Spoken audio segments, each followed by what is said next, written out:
trying to say you got a big head, man.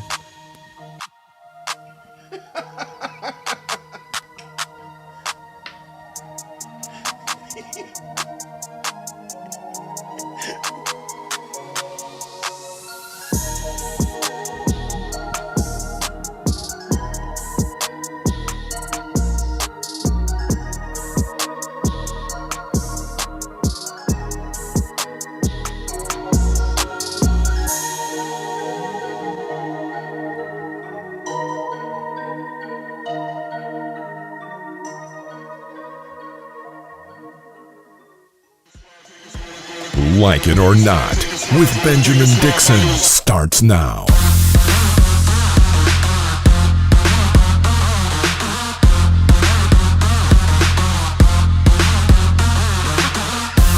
Get her on camera right now. Get her on camera right now. Make sure America sees what she was just doing. Good morning and welcome to Like It or Not, where we're free to tell the truth and not care who doesn't like it. James, we're cutting you out of that process. We try. I got it. I've been practicing. What are y'all talking about? Okay. I'm ready. All right, one more time. Here we go. Welcome to Like It or Not, where we're free to tell the truth and not care who doesn't like it. I hate you, James. Good morning, good morning, everybody. Damn. It was it. It was just delayed. Like it was a 30 delayed. second delay, but that's okay. Welcome everybody across all the platforms watching us. Rebecca, how you doing this morning? James, how you doing, man? I'm doing okay. I'm doing okay. Look, because it's always a story. Just know that every morning I'm going to start with a story for you guys. It's going to be a story. Every single morning. So last night, oh boy, I found myself talking in my sleep, but I was having like a full conversation with my mom, and I'm like, oh, okay. I'm sleeping though, but I can hear myself talking, and I guess I was dreaming, talking to my mother, but I can hear myself like, and my mom was just like, good night, love you, and I was like, love you too, girl. Then I got up like, girl, if you don't go to sleep, you know, I was. People gonna think I'm crazy, but that happened. I really think quarantine it's affected me in how I sleep and just how I am, because I'm like literally home talking to myself all the time. I think that's like that's a thing for me in my sleep now. You talk to yourself so much in the daytime that you're talking to yourself at night. Listen, you got to keep yourself company somehow. The pandemic is affecting all of us in a lot of ways. So no shame here. No shame here at all. James, how you doing, man? Did you talk in your sleep last night? I didn't talk in my sleep, but I heard myself snoring. That's like a nightly occurrence. So everything's good though. It's about the same. That's about the same. I've heard myself snore before. I've mastered the art. Knock on wood. I'm not talking in my sleep, because you just don't do that when you get to a certain age. You just I wasn't. Because you never know what you're going to dream about and what you be talking about in your sleep. This is true. I've got no time. It could get me in trouble. Yes, no. If I'm going to talk about anything in my sleep, it's going to be about the goodness of Jesus and all. I'm gonna make sure I'm thinking about. I'm gonna be thinking about T.D. Jakes and sermons and the revolution. We'll think about the revolution. Like if you catch me talking in my sleep, I would say something like "Workers of the world unite." That's what I'm gonna say. But anyway, I can't live dangerously like you, Rebecca. So listen. Well, I sleep alone sometimes. So most times. Yeah. Look, y'all ain't none of our business. Hey, look, no, but seriously, I had a good night's sleep though. It's raining here in Atlanta, it's raining here in Atlanta. A lot of people are on the streets. It was supposed to rain more than it was this morning. It was supposed to be like a freeze situation, but it's not raining like that right now. Right. Like it was pretty for a second. I'm looking out the window now. Now it's gotten like it doesn't know if it wants to be a rainy day or a sunshiny day, but Oh but yeah, the clouds are coming in. The clouds are coming in. It is cold. That said, I mean, it is a sunshiny day across America, across the planet.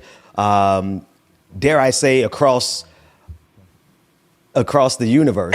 I believe that it is a wonderful day for people who love humanity.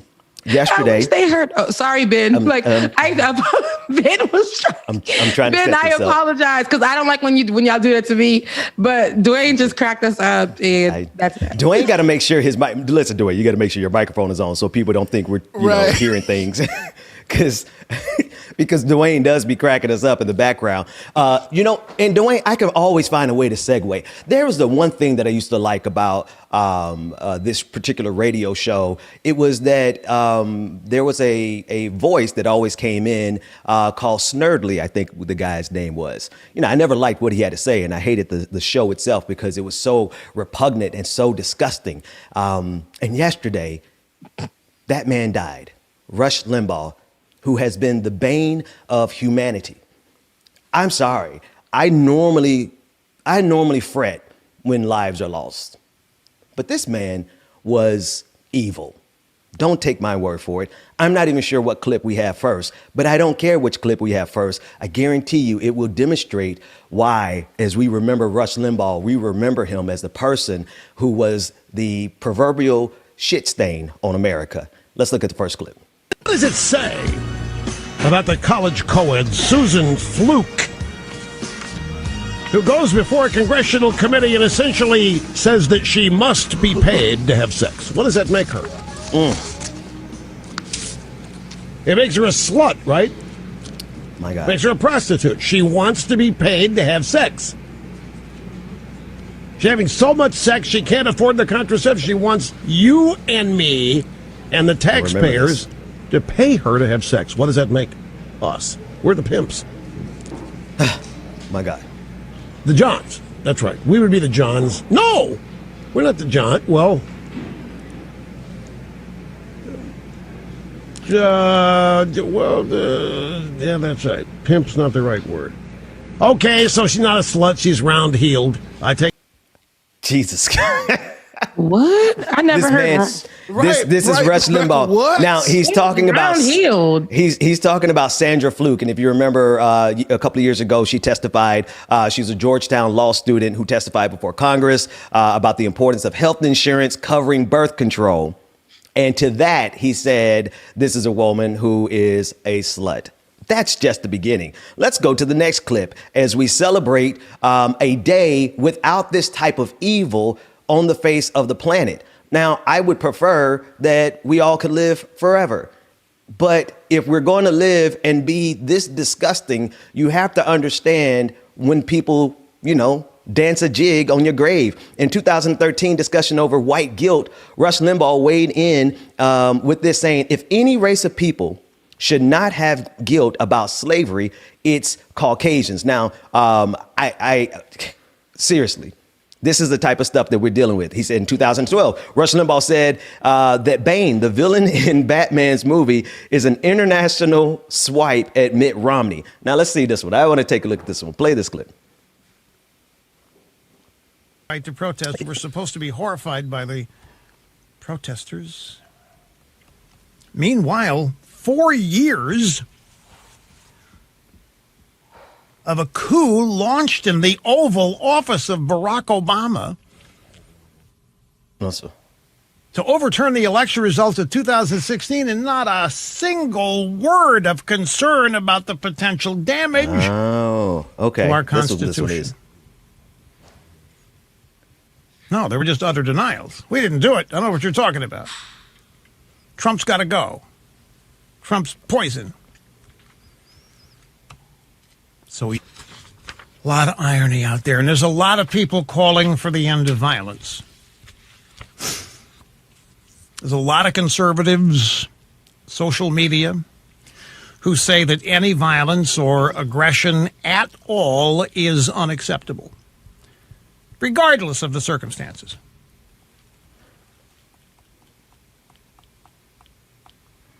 I'm glad Sam Adams, Thomas Paine, the actual Tea Party guys, the men at Lexington and Concord didn't feel that way. They used to go. I have to give context for that one. That was a different video, but this one was one of the most recent ones where he's talking about the aftermath of the January 6th incident, and where the rest of us see a bunch of aggrieved white conservatives storming the Capitol on behalf of white supremacy. He is trying to tie those people on his dying days. Now, mind you, He's trying to tie the evil that we saw on January 6th to the founding of this country, justifying the violence that they used on January 6th. Now, we got a long catalog of stuff. He had an entire series that he did back in the 80s where he mocked and celebrated the deaths of people who were infected with HIV. Right. He's been doing this evil thing for the entirety of my life. He had an entire series where he referred to Barack Obama as Barack, the magic Negro. Right. And this is a man who was committed to his bigotry even unto death. That video that we just saw was in the last 2 months. Listen, Rebecca James, I got more clips, but if I was that close to death, I would not use my time being a bigoted, racist asshole for fear that maybe hell is real. And if it is, we know where Rush Limbaugh is this morning. Rebecca. I don't speak on people who die. Listen, but trying to be. I ain't got no. Listen, seriously though, this man has, just knowing what he's been behind all these years. The fact that America opened its doors, gave him a platform, made him as big as he is. It lets us know that racism was and still will be at the forefront of everything. It's so sad when people get to celebrate somebody's passing. Imagine dying and people are celebrating. It's a celebration that you died. You're that evil of a person. And, calling somebody, having a whole segment about somebody being the magic Negro, attacking people for their sexualities, just demeaning people. That's been your brand. That's been his brand, from since he began, calling women sluts and those kind of things. He's just, this is the language. This is just as bad as Donald Trump was. This is who Donald Trump is. These people are two peas in a pod. So the fact that people are celebrating his death, it says a lot about who he was and what his legacy will be. I'm not celebrating his death. I'm celebrating the fact that evil is no longer on the planet. Yes. People are really celebrating his death, though. I mean, they're having so let me, and this is so horrible because we have Congressman Ro Khanna. Let me say, I'm going to save the rest of this segment until after Congressman Ro Khanna comes on, because I don't want the congressman to be saddled with the fact that I'm going to dance a jig. We're going to put some twerk music on. We're going to look back at it and celebrate not his death, but the fact that a man who could actively list the names and celebrate individuals who died of HIV and AIDS back in the 80s, he is no longer here to spread that type of evil. Now, and he played the song. Look, before we move on for that, he played Diane Warwick's. What was it? I Will Never Love Again or something. Whatever the song from Diane. That's how. That was a segment. That was a segment. Pure evil. That's disrespectful. And wow. Yeah. Well, we have one more clip of them, and we won't dance until after the congressman is gone because I want to be respectful to create a cultivate the space to be nice and comfortable and not I don't want the congressman to be held accountable for the stuff I'm getting ready to say. But this is the clip that I wanted to play where he's talking about white guilt and slavery. Take a listen to this. Folks, I have to tell you something. This white guilt, it's time for all this white guilt to end. I know it won't, because I know that most people are scared to death and live lives totally immersed in fear, because that's what other people want them to live like. But I'm sick of it. White guilt is doing nothing for anybody, and white guilt is not solving anything. And besides that, a little history lesson for you. If any race of people should not have guilt about slavery, it's Caucasians. The white race. Wait, bring us up on the screen. Had fewer. Can you put us? You got to put us in the response video set for that, because this man said if anybody has no responsibility or need for guilt around, come on, folks, I'm sorry. This man made. He said Caucasians. Hundreds. They should be the ones that ain't got the guilt. Lord. Hundreds of millions of dollars spreading this propaganda nonstop. If you want to know why Fox News exists, it's because of Rush Limbaugh. If you want to know why you have so many conservatives around the country who are just completely incapable of thinking beyond their bigotry, it's Rush Limbaugh. Because for 3 hours a day, every single day for the last 30 some odd years, Rush Limbaugh has been feeding this level of hatred and bigotry. And to add insult to injury, Donald Trump gave him the highest award a civilian could get. And he awarded him this at the last State of the Union address, or the one prior to that. And so here, people who have been hurt by this man, people who have been defamed by this man, attacked, mocked and laughed to scorn simply because we are fighting for justice. That man got the highest civilian award that the American government can give somebody. And so this to me is like, we're sitting around and we had to watch as some of the most evil people in the history of evil has the opportunity to be honored as if they were the most noble people. And I'm sorry, you heard it for yourself. And we just don't even have enough time, James and Rebecca, to cover all his 30 years of downright maliciousness.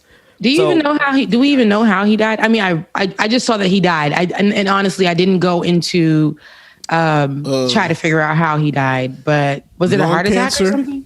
Lung cancer. Oh, lung cancer. So he was probably already dealing with that. Even on in the last few weeks on January 6th, we're talking about like a month ago, a little over a month ago, he already knew what was probably going on with him. And he still used his last days to apologize evil and to be evil. Right. So he went out like a G.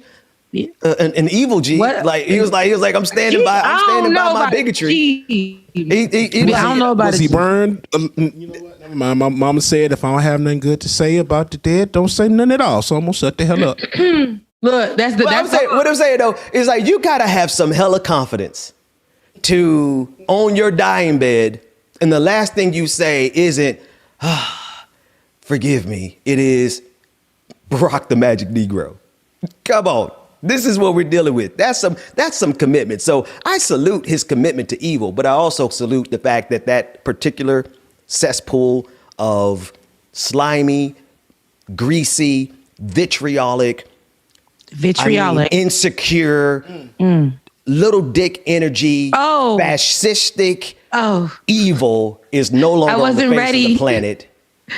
Salute remembering Rush Limbaugh. Holy Lord. Not little dick energy. Did I say something wrong? I wasn't ready. I'll pay the $100 fine. Oh dang! I missed that one, didn't I? Yeah, I'm gonna pay the $100 fine. All right.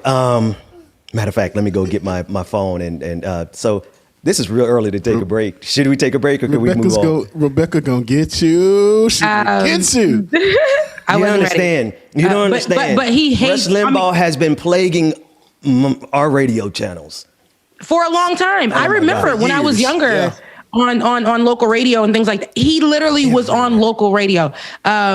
People made sure that he was nationalized and I had to sometimes on the bus in the mornings as a kid.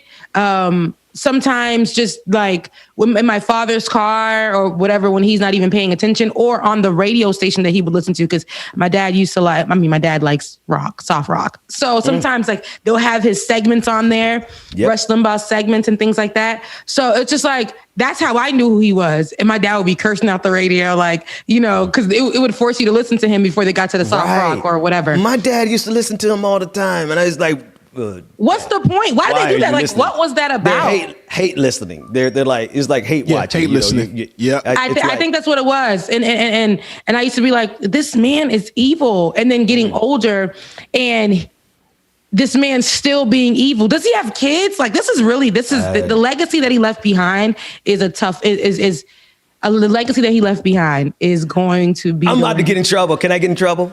Okay. No, I'm gonna wait till after the congressman comes on. Because I've grieved for some monsters because I do have this thing for humanity. I honestly am saddened when any life is lost. I do. But I can tell you, there's a list of monsters that I've grieved for, and I just don't have it in me to have a single second of sympathy for a man who dedicated his life to the misery and the oppression of marginalized people all across the globe. I'm not gloating in the fact that he's gone. I am absolutely celebrating that evil cannot be spread anymore by him. That's what makes I'm sense to me. I mean, it makes sense to me.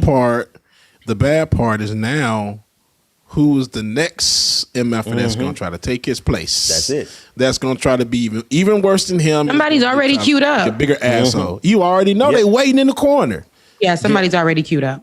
Yep. I want to play one more clip. And this is actually a video of him on the Phil Donahue show back in 1992. I know him well from 92 to 98. I remember the coverage that because my dad was listening as they covered the impeachment of Bill Clinton.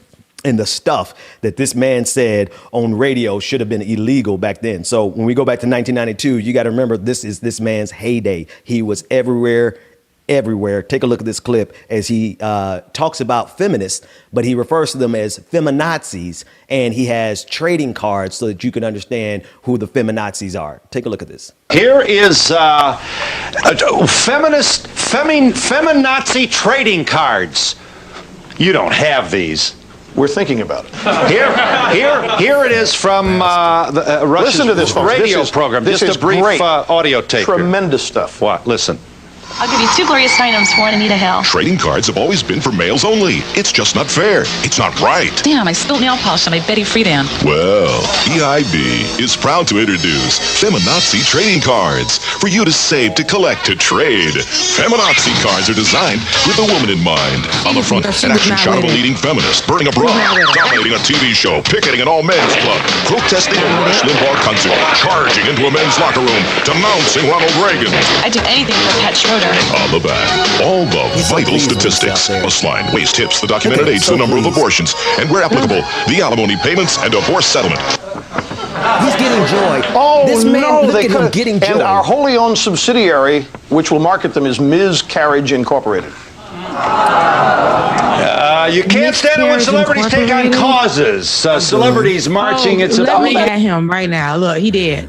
But no, that is disgusting that was played on air on a show on the big behind Phil Donahue show back in the 90s. A room full of women. A room full of women. Now, I will say I'm not one for the feminism movement because it doesn't really include black women, but in that time, how you gonna go against your own folks, women, white women, and they sat in that room and listened to that? Nobody got up, packed up, walked out, shouted down. Nobody swung on him? Nobody like charged the stage and hit his... Not one person. They just closed their eyes in shame and embarrassment that this is actually being played, but they still sat in the room. So imagine, a lot of men are still the same way Rush Limbaugh was. A lot of men in the Republican Party, a lot of men that represent that far right side, those extremists, they are still like that till this day. They think about women in that way. They think about abortions, a miscarriage. They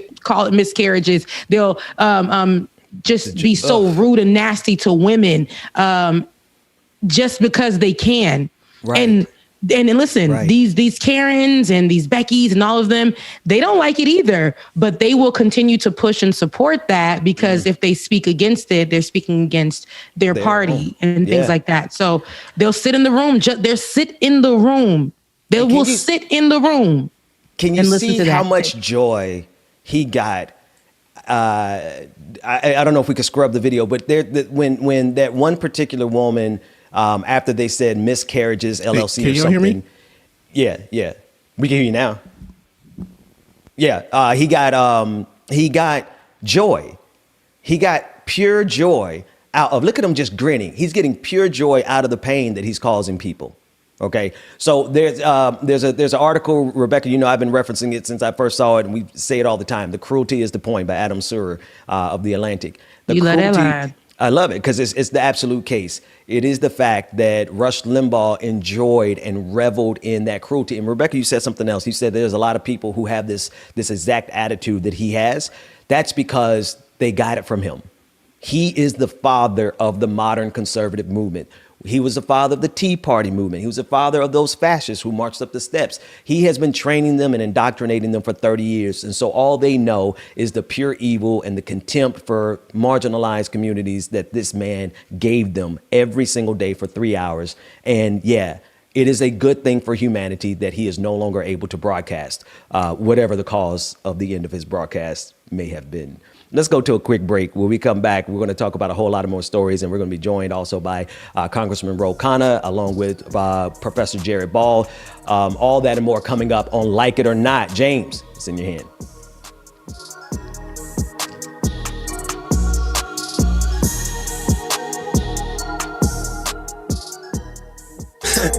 Wave, my inner soul make a village glow. You can see the real through my inner scope. Real grows with a field coat. Good morning, people, and welcome again to Like It or Not, y'all. We hope y'all enjoying the show so far. Make sure that you stay tuned. We got good congressman coming up soon, shortly here. Make sure you stay tuned. Make sure that you hit that like button as well, y'all, so you always know when Like It or Not is going down, y'all. Hit that like, Shout out to everybody that is in the chat room. I see y'all, and we appreciate y'all being here so much, y'all. Good morning. For the stove light, chasing green, all I know is to go. They see my pro when it shows right. Third finger to my old life. I can't lose. Count up the blue. Spin nothing, reboot. Put on for the crew. It's a cool. Don't got no roof. So I can shoot for the star. Shout out, let's see. I got you, Lavelle. Shout out to you. Ruth, good morning. Purple Rain Hearts, Tammy Fake, Goku. Good morning, y'all.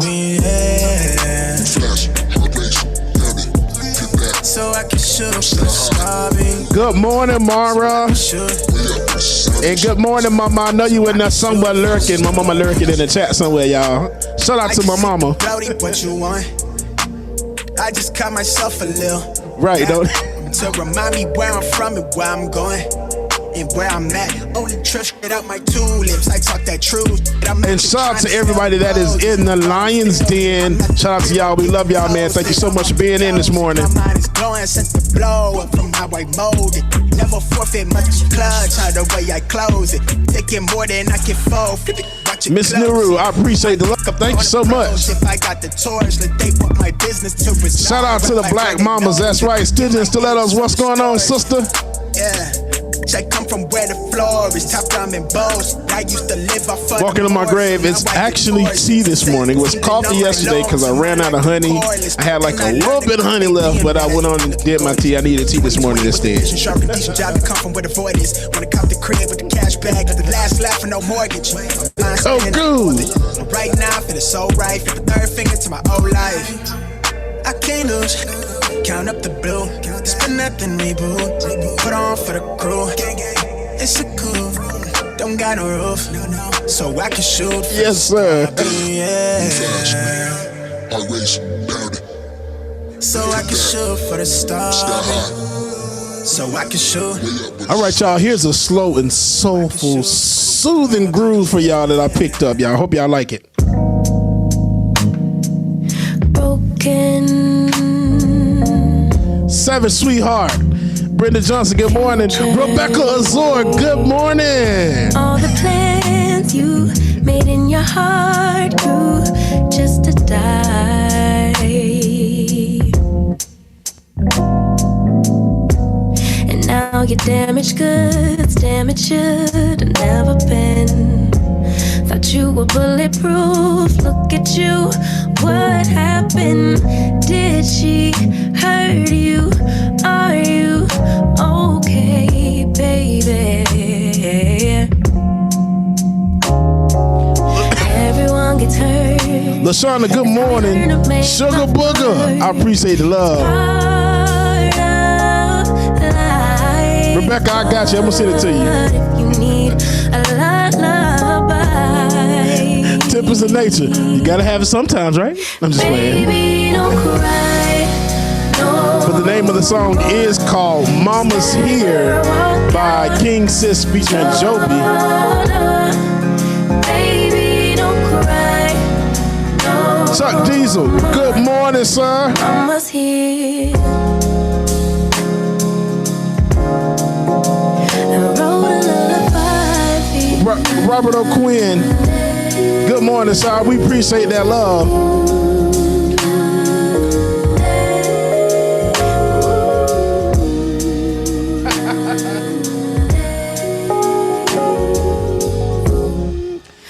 All right, y'all. Welcome back to the screen. The one and only Benjamin Dixon.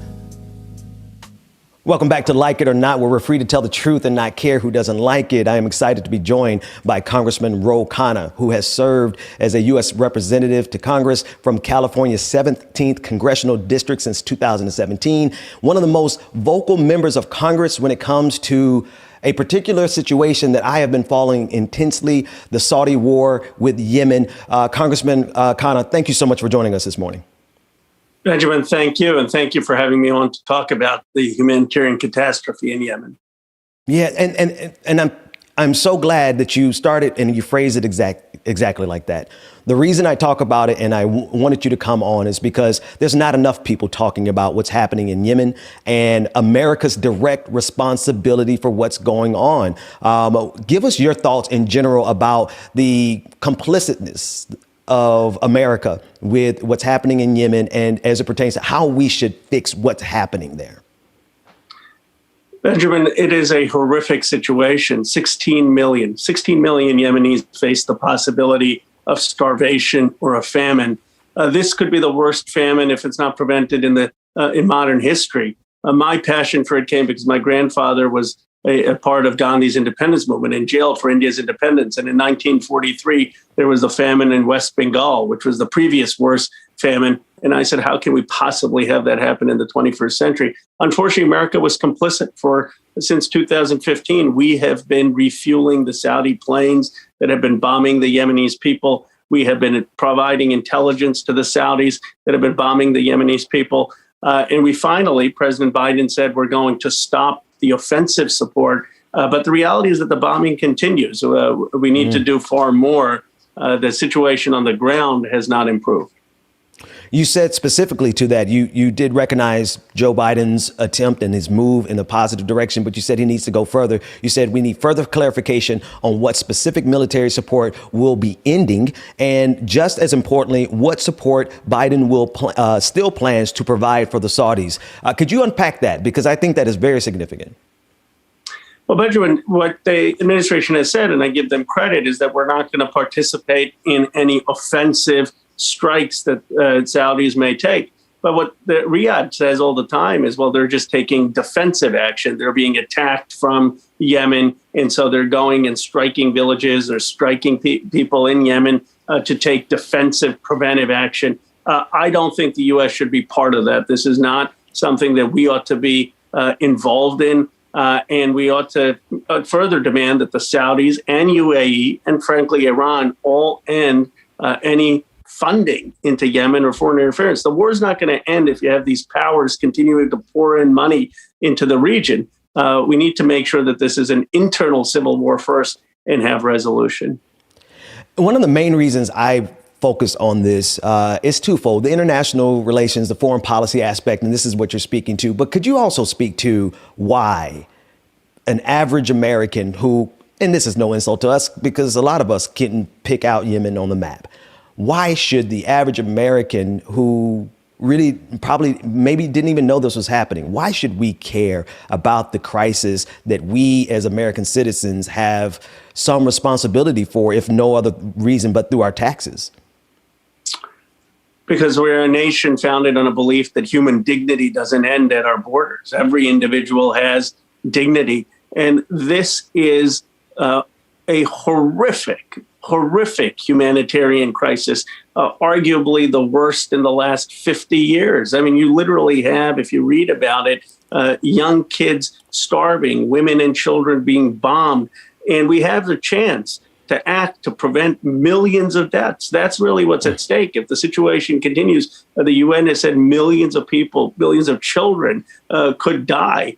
And it's not that this was happening without our involvement. We actually facilitated this war. We provided the Saudis with the equipment, with the logistics, with the intelligence to bomb Yemen. So we have a responsibility to end it and to help rebuild Yemen if you care at all about basic human rights.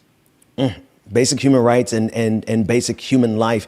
The geopolitics of this is actually something that we don't have enough time to delve into today. But could you briefly speak to the complexity of our relationship with Saudi Arabia and why we continue to support them in this fashion when we see very clearly what they are doing? And I mean, we can really go all the way back decades and talk about some of these issues. But this one specifically, why is the United States of America allowing ourselves to remain in bed with a regime that is waging a war that is causing this level of humanitarian crisis?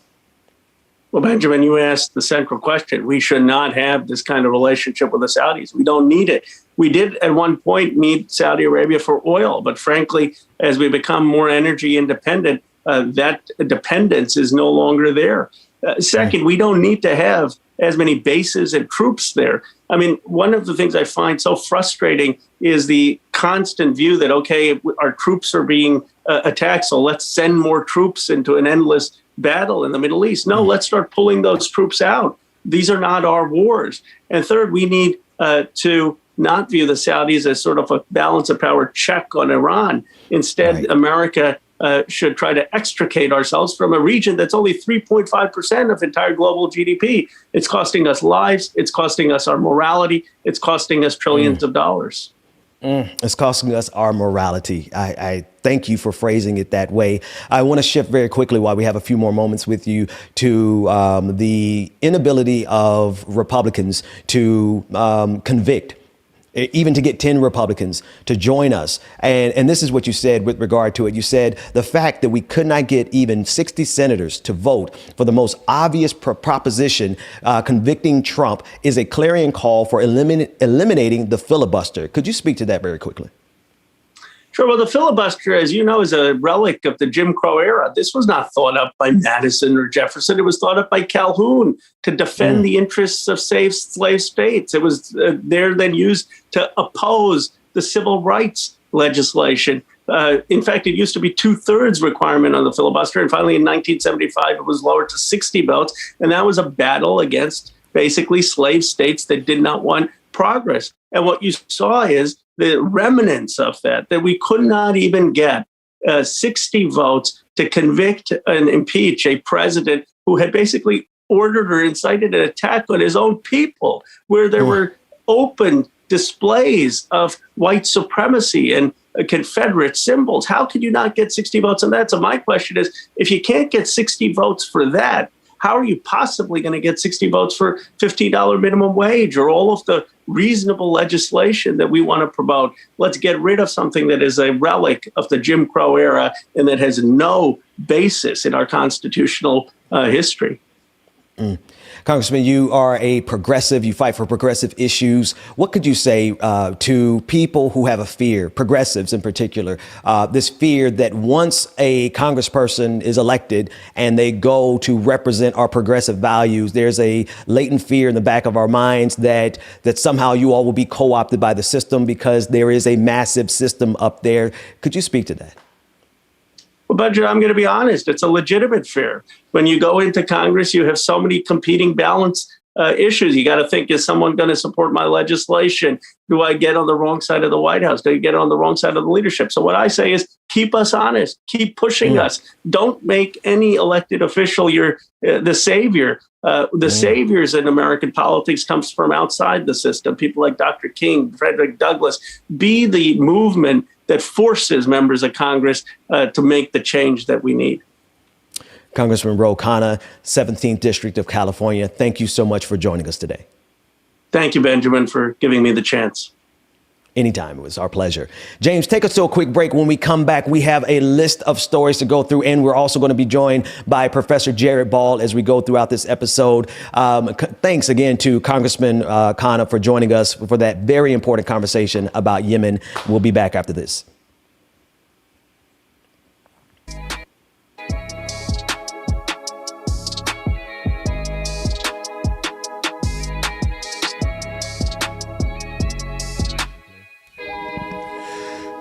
Thank you so much to Congressman Ro Khanna. We greatly appreciate you being here this morning. Greatly appreciate it. Make sure that you hit that like button. Hit the like button. Hit the like button, y'all, so you always know when Like It or Not is going down, y'all. Shout out to everybody that's in the chat that participated. We greatly appreciate you. Started from the mud, now you see us going up. Numbers never lie, now you see us blowing up. People used to front, now you see them showing up. So what's up? I've been down and out below. Keep it a buck, I don't. Always been one up on all of these.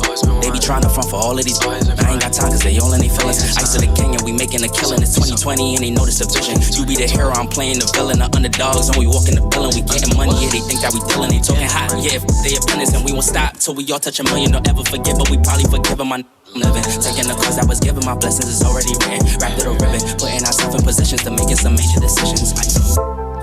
No, that's it's coming up though. See us going up.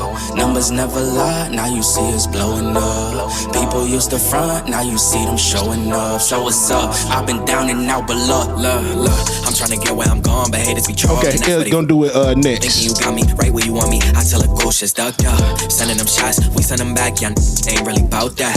Run, so it's bounce back. Need more hands just to count that. Stay on my bully, I need me more breeze, just so we can get the team right. Loaded up fully, dogs on the leash, and you be knowing that's a scary. Shout out to everybody that's in the chat room, y'all. Work smarter with some sacrifice. Sugar spice and everything nice. Mix it up, now you got a slice. We bridging the gap, they want us to rap, so go we back. Suki B, appreciate that. Thank you so much. Been in my bag, it's a drag, I'm feeling jet lag.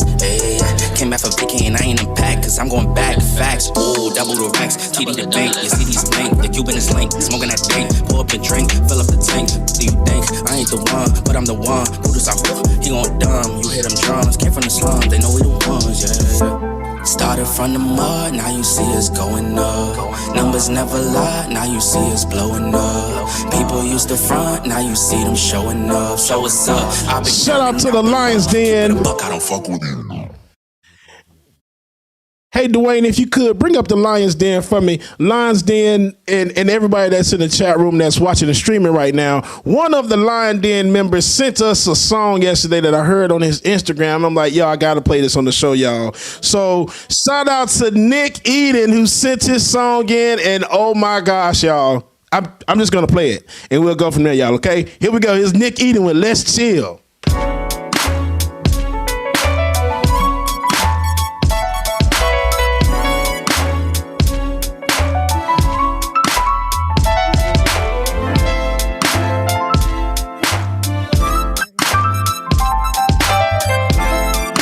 Right, you see him? I'm just a man, I make mistakes. You know that I ain't perfect. I know the days have come when you don't think that it's all worth it. Just know I'm trying to make it, trying to take it up a level. Cause you're my favorite girl, my pride, my world. And may I have this dance, just give me a chance. Cause I'm a better man. And I know that though I messed up, I just need for you to see this opportunity to see where we could be.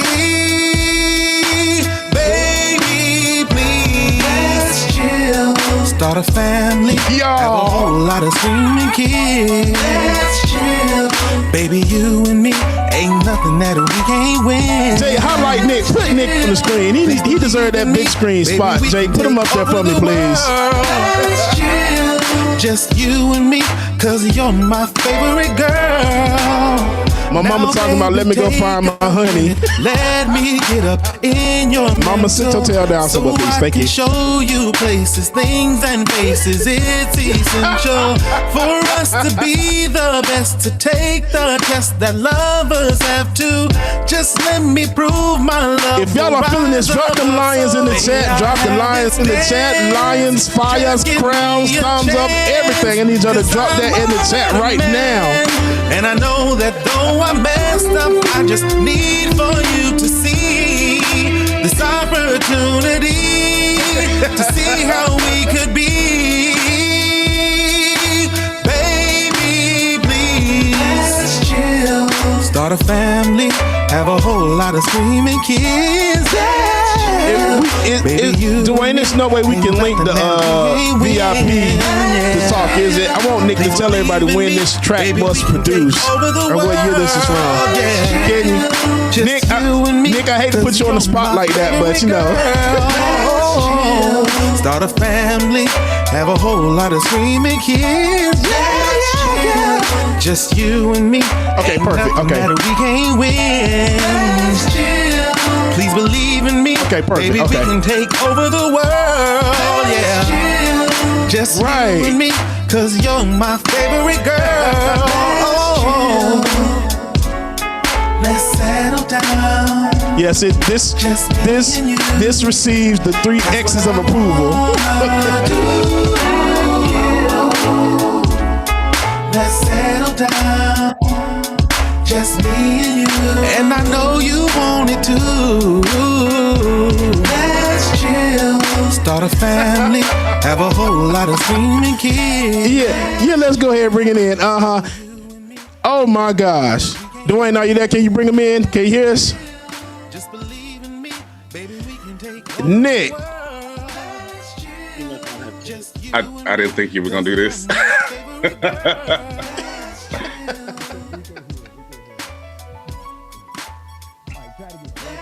Okay, go ahead, Nick. I didn't really think you were gonna do that. But oh man. Can you hear me now? Okay, Nick, can you hear us? Okay, yeah, I appreciate that. I really didn't think y'all were gonna do that. I appreciate it so much. Oh man, we still can't hear him. You hear me? Oh, y'all can? Okay. Oh, okay. Okay. No, so I actually wrote that song back in 2012. I wrote it about my wife, and now I'm getting emotional about it. But yeah, I recorded it in 2013. I was lucky that it was actually #1 on the UK Soul Chart in 2014. So but I have not actively done music since 2014. So when James was on Instagram yesterday, he asked me about the song. I was like, yeah, but I haven't done it in forever. You know, I appreciate you guys. Thank you so much. Like, I'm a longtime listener all the way back to Content News. So I just appreciate you guys so much. Man, we appreciate you, man. You got me over here sweating, dude. That's a jam. It's literally a jam, dude. Right. Rebecca, and you have a whole talent. Excursion. Yeah. Bring us back. Thank you so much, Nick, man. We greatly appreciate you, dude. Keep up the work, man. And my gosh, bro. That was amazing. People like you making music, dude. So if that you was ever amazing. get back into it, man, the world needs that type of music, dude. We will definitely support behind you. Greatly appreciate it. Ooh, man. I appreciate it.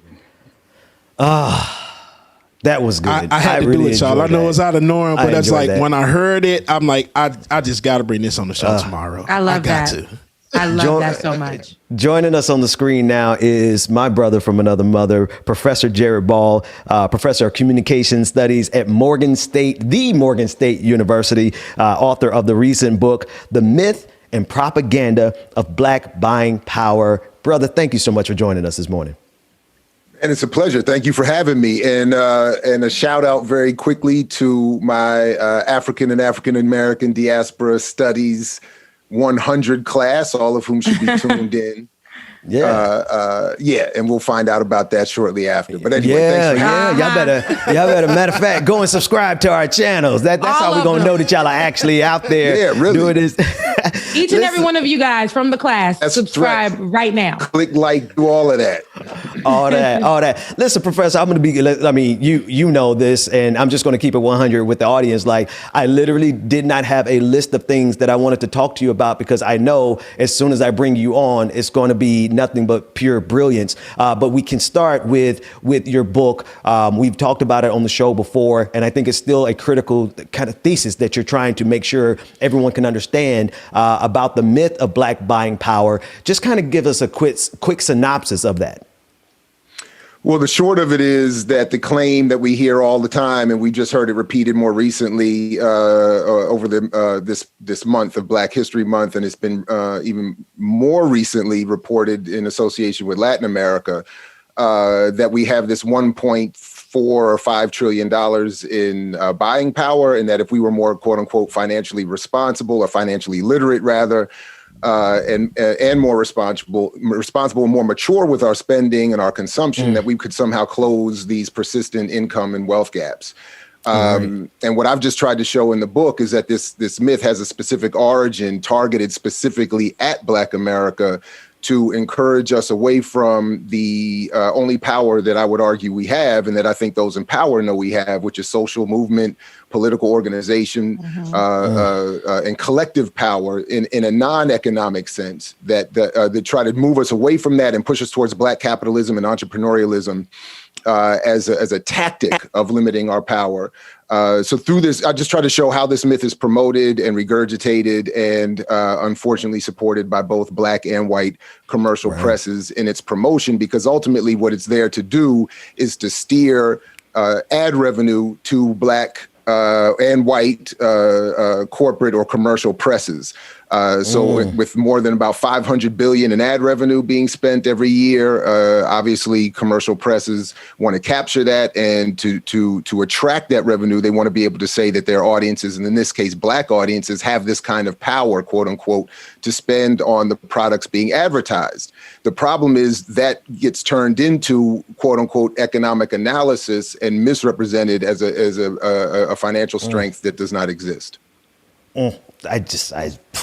I love it. Yeah, I love every bit of it, and let's work our way backwards right through that, right? So because of the incentives of that $500 million, or did you say $500 million or $500 billion? It's about $500 billion every year. $500 billion on advertising. So there's this concerted effort to create a narrative that will push those dollars into corporate media. And the thing that stood out the most about what you said is that our true power, that narrative particularly eats away at our true power of organizing and social movements. Let's dig in there, right? Expound on that. How do we then leverage our true power in light of a massive propaganda campaign that seeks to almost neutralize our true power? Because those two things are kind of at odds with each other, right? The organizing power of the Black community and the greed that is at the core of everything that's on the other side of the aisle. How do we come to terms with that? Well, honestly, I mean, I hate my answer. It's insufficient and vague, but the reality is we can only do this through political organization. Everybody has to join organizations. I'm very much with Kwame Ture on this. Everybody should be a member of an organization. It doesn't matter which one it is. If it claims to be trying to help Black people improve themselves, you should be a member of it. And then from that point, politically educate, organize, and try to push those organizations more to the left. And then we can have disagreements and debates about what we do in those organizations and in those spaces. And most of that, has to happen offline and off the record. But that's the only way it can go. But when we are constantly barraged with messaging that says you can do this by setting up a business or saving your money, while there may be benefits to that on some level, these are not solutions. Wealth is not created through small business development and circulating the dollar, as is often said in our communities mythologically as well. Wealth is created, and something I don't talk about in the book, honestly, but wealth is first and foremost created through military conquest, genocide, enslavement. White wealth wasn't created through starting small businesses and circulating their dollars. It started through conquest and free labor. So when they turn around and tell us, well, you should just start a business and pull yourself up by your bootstraps, and to my, the young brother Devin Springer, who I mean, I got to credit him with this, who said the metaphor doesn't even work. You literally cannot pull yourself up by bootstraps. So the idea that this could be turned into economic and political terminology is equally fanciful. So this is anyway. So this is we have to again just build organizations, join those, and try to push them to the left, and ultimately assume political power and develop public policy to redistribute the wealth that we all participate in creating. And that's why those who have wealth understand that, and they've captured the public policy apparatus. And I know you and I don't fully agree on this, but that's a lot of where your show is focused and your work is focused on trying to capture that political power and using that for the good of your community. Again, you and I may have disagreements on the path as it relates to that. But that's the kind of disagreement and discussion that we're supposed to be having. Once we get past the idea that the starting of a small business will do it. And very quickly, I've been a part of a paper, and hopefully, I'll share it with you when it comes out later in about a week, hopefully. And maybe I can come back, or one of our, my colleagues can come back and talk about it, because it's an assessment on the condition of Black business pre and post COVID. And one of the stats that I've just keep highlighting in the run up to this paper coming out is that from 1992 to 2012, Black people created over 2 million businesses, and yet only captured the increase of the captured increase of the national revenue only went from 1 to 1.3%. So this is not an issue of Black people not knowing how to start businesses or being entrepreneurial in spirit. It's about being locked out of the apparatuses that actually produce wealth. And that's what my book is in some small way trying to address, mythologically, in terms of the mythology. I like the way you slid that criticism, that critique of me in there, really, really nicely nestled in between some amazing things. No, it's just to be honest. But that's the point. Like we're not on the same page with that, and my point it's is love, it is, and that's how it's supposed to be. And my point is, but once we agree that is the discussion, the pathway to assuming political power, and we're not arguing over, well, why haven't you started your own business, or why haven't you invested better, or why are you shopping poorly? We learned all last year and are still learning that it is, the economy in this country is at least 70 or 67% consumption based.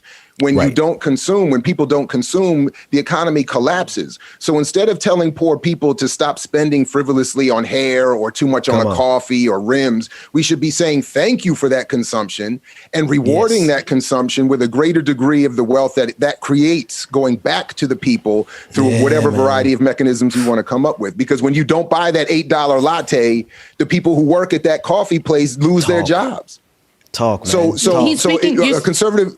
I'm sorry, go ahead. Go ahead. No, you're speaking. It's like school is in session. I feel like I'm back at Florida A&M in the classroom. No, because that's what I was. But Rebecca, hang on, because I was going to say because I love we actually agree on probably 99% of these things. The only thing I don't agree with is the fact that he's at Morgan State. It's and the fact that Bethune-Cookman. It's all right. But every time we ever ran into them. We'll take this education. For now, we'll take classes in session. But it's very interesting. It's very interesting that you make those points, because a lot of people who are on these social media platforms are in the apps like Clubhouse, and they're saying exactly what you're saying, and they're saying things like, you shouldn't be spending your money on the cars or the hair, like you said, and they don't understand that it's so much more to that. There's a process like you just laid out, and if this conversation or the book, whoever's watching should definitely get it before you make your Clubhouse appearances and start judging or pressuring Black folks to use their last dollar to do whatever. To use a stimulus check. Start a business with your stimulus check. To start a business or start judging them because they didn't use their stimulus check to start a business, or, you're judging them for that. But, get this man's book, because this is definitely key things that we should all understand and know, because it's backed up by stats and everything. So thank you so much for that. I honestly feel like I am in class right now. Yeah. No. Right. Well. Yeah. Go ahead, Doctor. No, I was just going to say I appreciate that, and folks, I'll happily let them know that because people rose up in the streets last summer, the publisher rewarded that, as is the case, I think, as an example of how to assume power. People rose up.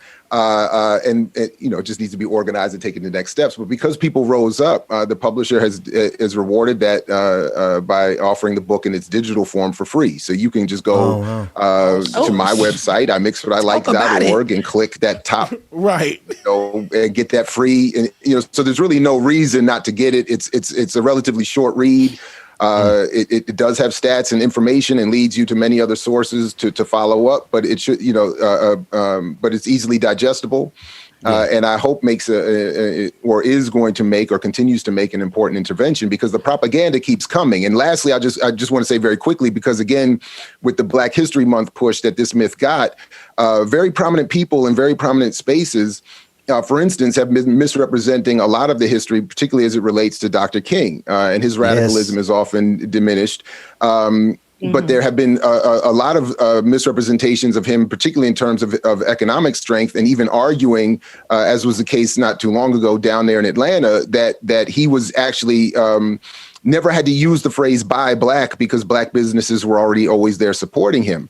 But if you actually go and read his book, Where Do We Go From Here, Chaos or Community? And I believe it's on page 51, at least in the Kindle version, he says specifically that, quote, buy black, end quote, cannot work because it is insufficient, because black people don't have any money. And because ultimately, as I'm saying in a less, eloquent way than he did, it is the state's involvement in redistribution and policy that determines wealth. And that's where we need to be addressing ourselves too. So he has literally said buying black won't work as a campaign, and is used to this day, even this month, this year, as a proponent of the mythology. So that's one of the reasons why it's so complicated and difficult to assess. But once you just really look at it, it is really made plain very easily.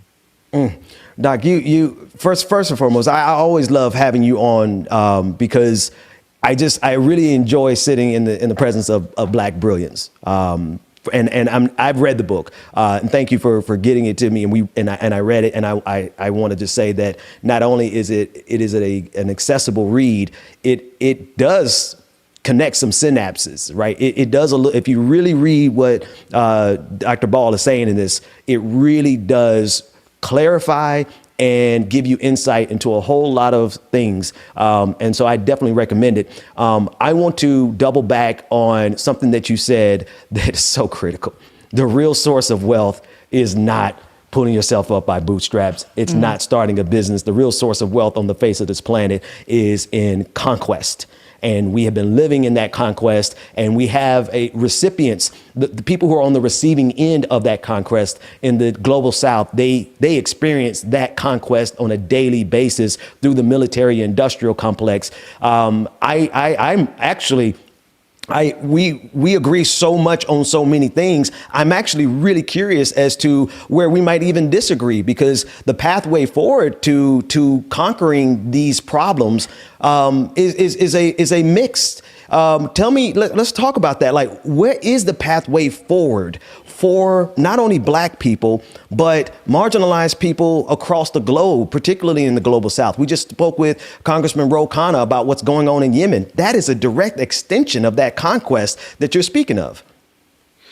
Yeah, and unfortunately, though, and this is the only part where one of the parts, at least, where we would, I think, disagree is that the Democratic Party has also played a role in supporting and extending that warfare, and I don't think this next administration is going to make enough of an adjustment on that. So that's the only thing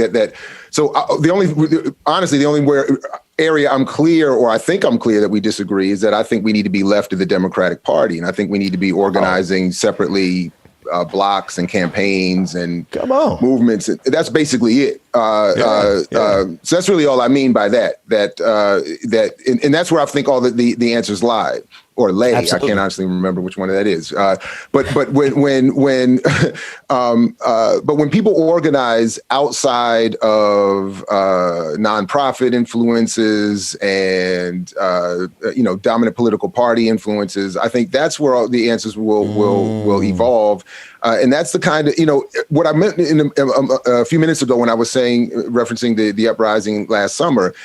All it really requires, easier said than done, obviously, is some enhanced organization and preparation, given that, as Kwame Ture, as I mentioned earlier, also always warned us, police violence is not only the font of almost every Black uprising, if not all of them in this country's history.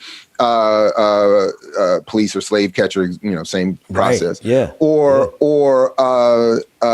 And that we know it's going to happen again. So if we organize in preparation for that, rather than a response that is impactful and meaningful, albeit disorganized, we would have something that would lead to something else. I don't know exactly or how to get there. I would just like to see, as I, when you had me on before the election, and I talked about, I'm a Malcolm X voter, in that I'm saying that we should organize electorally the way Malcolm said, which is that that is just one element of the struggle, electoral politics, and then we should be organizing as independent blocks with campaigns and platforms that we can maybe make, that with candidates and policies and platforms that are beholden actually to the community, as opposed to funders and military industrial complex influences, et cetera, which is, again, why I think the Democratic Party hasn't done enough in ending these permanent wars.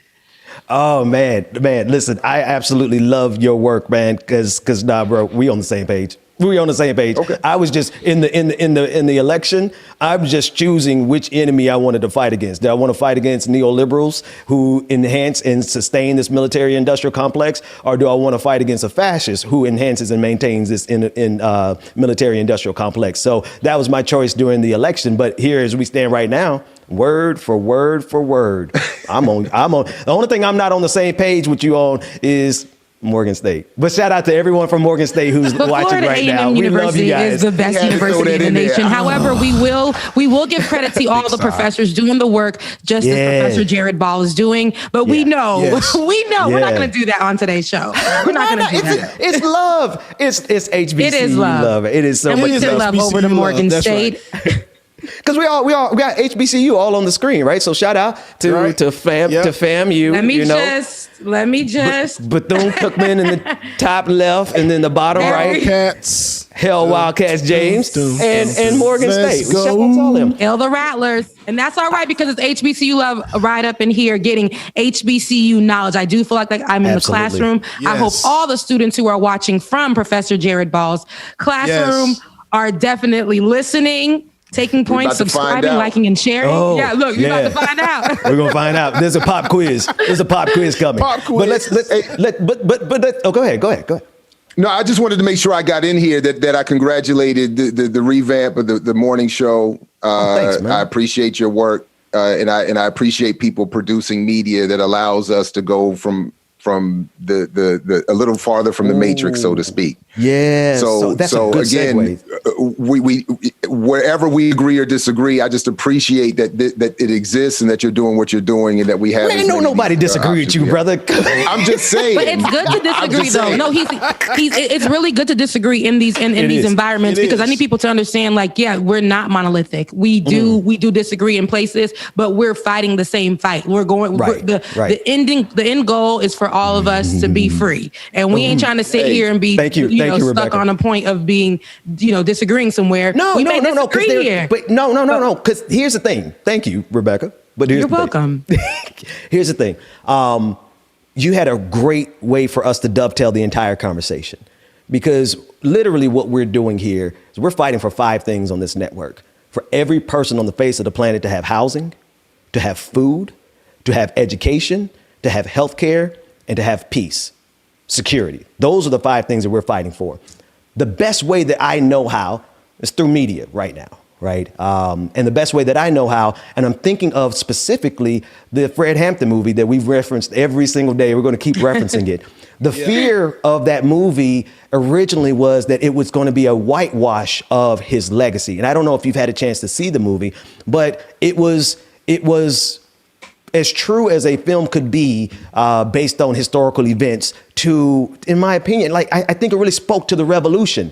And speaking to that revolutionary spirit that is in the bones and the blood of every single one of us, just to what degree has it been awakened? I feel like that method, I feel like what they did with that movie is a useful strategy in moving the ball forward in the national discourse in terms of the revolution. In other words, the revolution may not be televised, but it will be digitized, it will be streamed, and it will come to a theater near you, because the people who are behind some of these projects, they're not playing around. They're not playing around with America. They're not playing around with the military industrial complex. Some of these people, not all of them, but some of these creatives have a real keen sense of what's going on in the revolution. I don't know if you saw the movie, but what are your thoughts about that? I did see the movie, and so finally we got to a point where we can disagree. So first of all, shout out to Fred Hampton Jr. and Mama Akua and Jerry. Shout out to Morgan State's Dr. Ray Wimbush and my sister Rosa Clemente, who were associate producers on the film. I have seen the film. I've been in dialogue with Rosa and Fred Jr. on a number of occasions, and more to come. But I don't think, but to your point, I think the movie actually is more of an industry response and attempt to blunt the revolutionary fervor in the community and in the streets. And I say that to say very quickly, if you just look at the way the film is framed, It's told from the perspective of the snitch, from the FBI. We don't see, it's not a biopic about Fred Hampton Jr. Fred Hampton, rather. We don't see Fred Hampton's upbringing. We don't see anything about his parents. We don't see anything about his politicization. We don't see anything about him organizing in the NAACP at age 14 and already showing up in intelligence agency dossiers.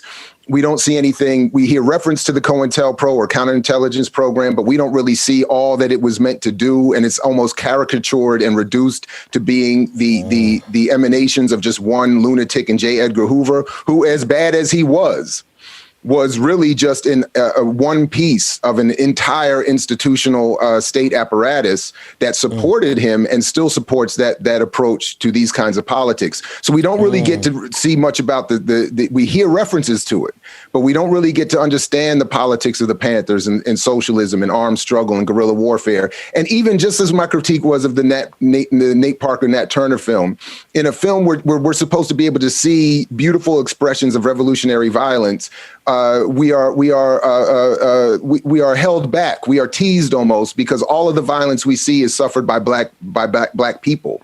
And when the one moment where white police officers or anyone else might suffer some violence, the film cuts to black. And I think in many ways that's a metaphor for the film's intent, which is really supposed to, I think, encourage a symbolic reference to revolutionary activity, but again, told through the perspective of the state and told through the perspective of the state's snitch, and really meant to humanize him and make it almost seem as though he is legitimate in his decision making, even if we don't agree with it, and that ultimately all that we get of Fred is some brief moments of romance and love and some statements and even some well acted performance, and then he is just dispatched. Even in one point, and I'll stop here, but one point there's a scene where we see him delivering this brilliant speech, and then the camera pans back to show you what the film is really doing. That is giving you the perspective of the one viewing the speech, which is William O'Neill.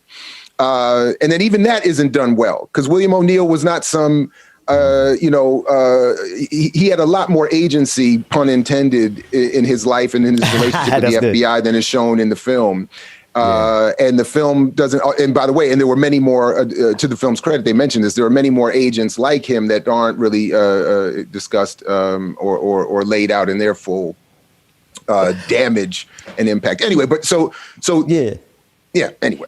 No, that's interesting. It's a good disagreement here. Let's go. Go ahead, Rebecca. Yeah, I mean, that's interesting because I could see it to your point, but for people like me who, just heard about Fred Hampton on the sidelines and never really were introduced to that when it comes to Black history or his story. What's interesting about that, when I watched it, I saw Fred Hampton being humanized for us. We looked at the snitch like, in anger and be upset. Like, how can this have happened?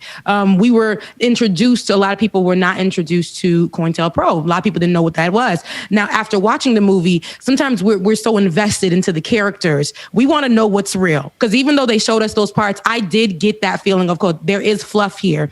There's some parts that are missing. But we wanted to, a lot of people went out and did the same thing that I did. When you watch, when we go to the movie theaters, we are so invested in that 2 hours, but we want to know the truth. So we get to Google, we get to researching. And in my research, because of this film, I was able to go out and actually research and get the truth and start understanding more about Fred and just seeing just how young he was. And like you said, how he was on the dossier of the feds since he was about 14 years old. So they always been on him. And it was more than just a love story, but it was good to see him humanized as well. A lot of times before that, when I heard of Fred, from other people, it was like he was so radical. But just to see that he was a person was good too, right? But it did force me to go out there and do the research and look at it for what it was, and just look at the snitch as this. There was so many other people in the game or in these organizations just like him, and I can't humanize this man because he was wrong. Just in his, he was like the villain in the movie. Just in his smile about all the things that he was doing, psychopath. That's what I got. But it's good to hear it from a different point of view as well. You raise a lot of good points. I'm sorry, my bad. Go ahead. Oh, I appreciate it. I think that's one of the reasons I haven't watched it yet, in fear of that it may be whitewashed, and I have my apprehensions. That's why I haven't watched it. I said tonight I'm going to definitely watch it so I can know what's going on. But that's that's why it's taking me so long to watch it. Just the storytelling and from the perspective of who it's coming from. Don't retell our history to benefit everybody else. Tell it like it really is. That's my whole thing. So I will watch it tonight so I can make sure I know what it is. But like I said, I put it off for the past week and a half almost, just because, like I said, I'm sick of seeing whitewashed black movies. Honestly. Well, so in general, very quickly, in tribute to an old friend of mine and co-worker, Brother Vernon, I've developed a version, what I call the Vernon philosophy of black media avoidance. And it's really just a somewhat comedic way of looking at, of summarizing a lot of radical media and Africana theory and practice, which is just to say that we should be really critical, given the context we're in and the role media are meant to play in terms of propaganda, psychological warfare, and managing public opinion, and the specific role that movies are meant to play. There's a really particular history that film is meant to play in performing functions of the state that is a history many of us are insufficient, myself included, in understanding. But the point I'm getting at is that we shouldn't look for ourselves. No oppressed group should look for themselves in commercial, state, national product as much as we want to, as much as we're encouraged to. We should always, especially when we like it, be more critical of it.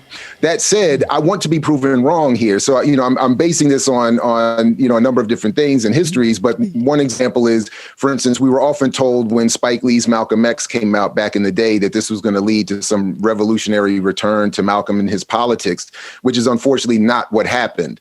We get the same thing.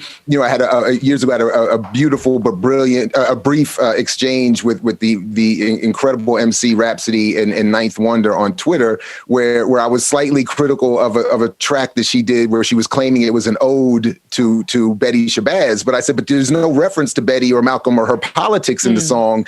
So it's maybe, a great track, a dope thing, but to say it's an ode or a tribute to Betty is a little bit strong. So and Ninth Wonder's response was, but if you remember, back in the day when Tribe put out the song Steve Biko, we all went and learned about who Steve Biko was and became something else. And I said at the time then, and I still disagree with that I think that that's not what happened.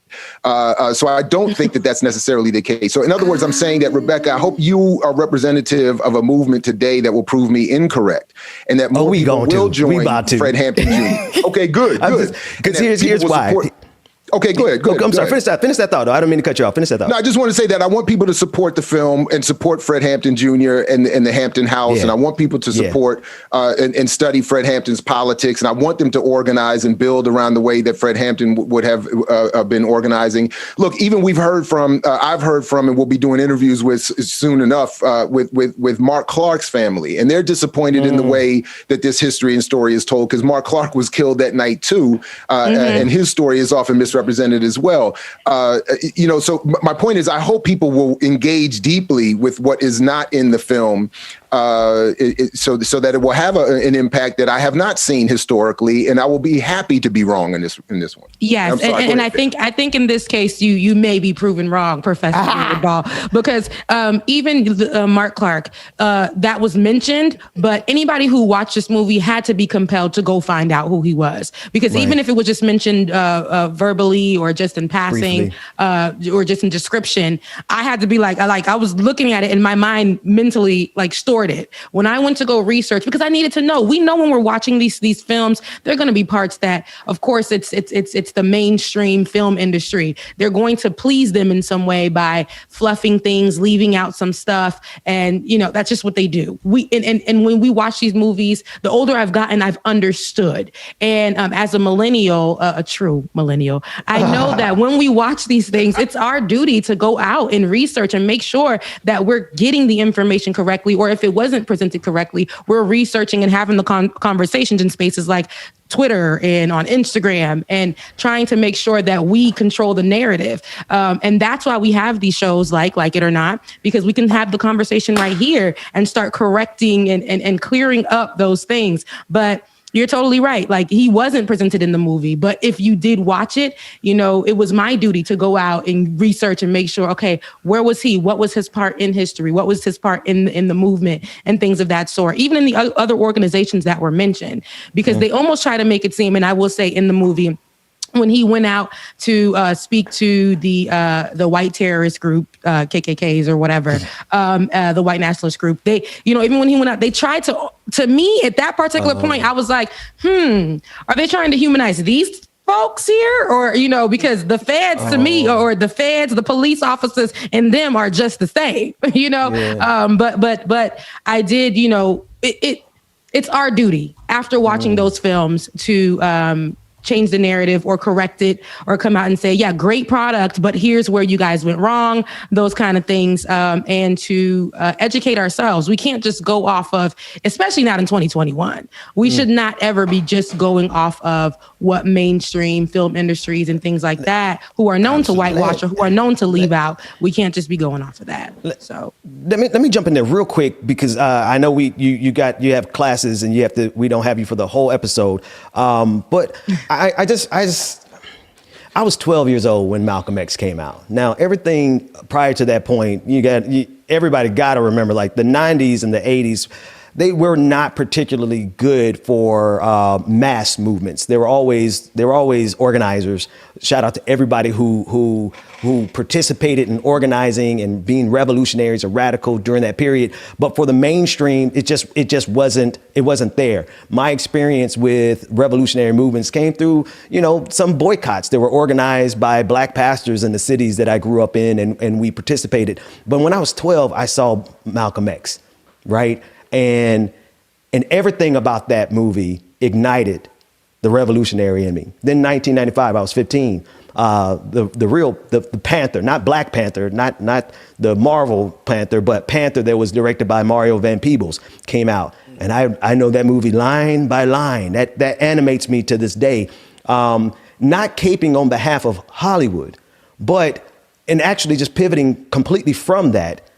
I want to ask you, people who are seated in the middle of empire, who have been the victims of empire, every time one of our revolutionaries jump up, brother, they kill us. And as a Black man who's got that fire, it just is, anybody who wants to take it to this government, I will gladly say on every episode, this government does not have the right to remain, because it has abdicated its responsibility to us. If for no other reason, COVID-19 should be a death sentence for the ruling elite in this country as a cabal. They should have no authority over us. But brother, they kill us when we get out there with that revolutionary spirit. And I look at it as not a problem, because if you have the spirit of a revolutionary, you know you're dead already. But perhaps people who are seated in the middle of empire and who have been the recipients of white supremacy and capitalism in the way that we Black people have, perhaps some people are just trying to do it a little differently and taking an approach saying that while we may not want to receive, it is warfare, it is class warfare, and they got nuclear weapons. So perhaps we're looking at it in a way of how we want to approach it differently versus taking the standard route that is in all of our blood to do. Because you and I agree on this much. This government has abdicated its responsibility and has no right to lead us, even though they're still in power. First, I want to double back, because what you just said reminded me of what I saw you earlier say in your commentary on Rush Limbaugh, and I want to second that. And because I'm also reminded from the other day in the conversation I had that one of his ideological ancestors or older brothers, Ronald Reagan, died during my wedding, and we raised a glass. So and anybody that has an issue with that just needs to go back, as you had done with Rush Limbaugh, and look at the history of Ronald Reagan. Which could arguably be said to be far longer and worse and damaging, and specific to Black people in its damage. So anyway, I just wanted to echo that. I forgot to do that earlier. The other point that I would say is that this is sort of, again, my point about how I think we have to understand the role and function of media. That the reason that I think that films like the ones you've mentioned have come out, and this one, which is a far more, I think, greater challenge, because unlike the Van Peebles film, this film is, I think, much more well acted, well told, well shot, well performed. So as someone who is critical of its politics, it's much more difficult to do, because I watched it and was moved. I mean, I get it.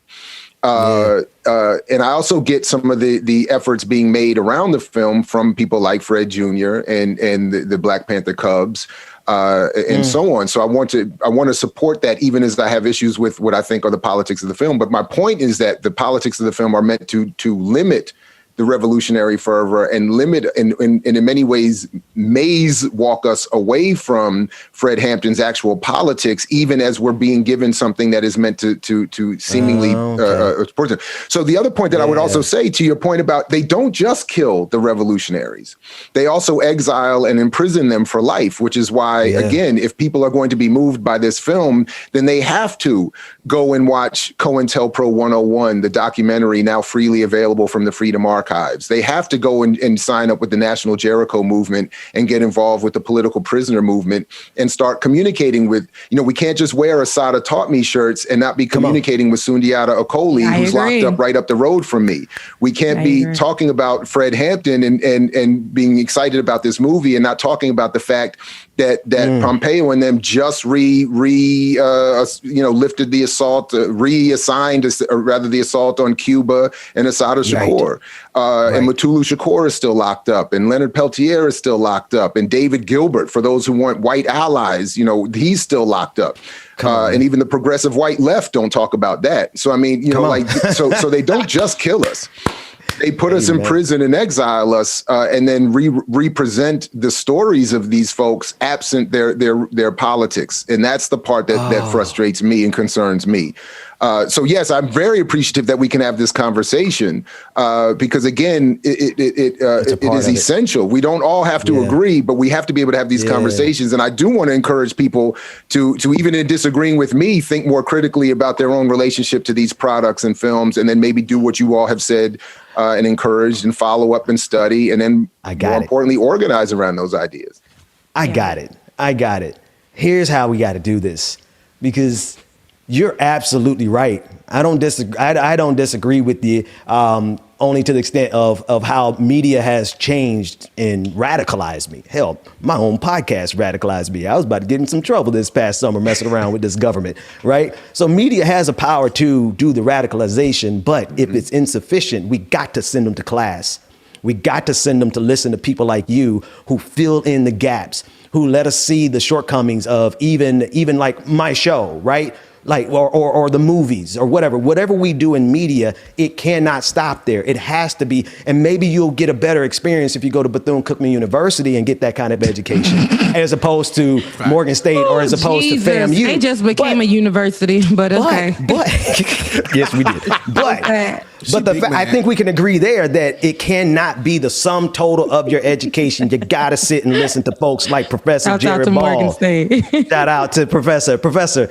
Thank you so much, man. I am always honored to have you on, always honored for you to push me and to challenge us, and I'm always pushed back. But I love your work, and everybody, absolutely, you got to start by reading his book, The Myth and Propaganda of Black Buying Power, because it absolutely contributed to my way of thinking. So thank you, Professor. Thank you very much for having me. I really appreciate it. And shout out to you and your whole crew and your audience. And again, even the book, by the way, starts off with a reference to Fred Hampton and Jay-Z. Yeah. So I definitely got to check that out. Go download it. I mix what I like. And I mix what I like.org. And as I've been signing off in my own broadcast for almost 20 years now, as Fred Hampton used to say to you, we say peace if you're willing to fight for it. So peace, everybody. And thank you very much again for having me this morning. I love that. Absolutely. Right. Thank you James, so much, you got something soulful over there. Give us something. We need something to go to the break on. We'll come back. We have a lot more of Like It or Not.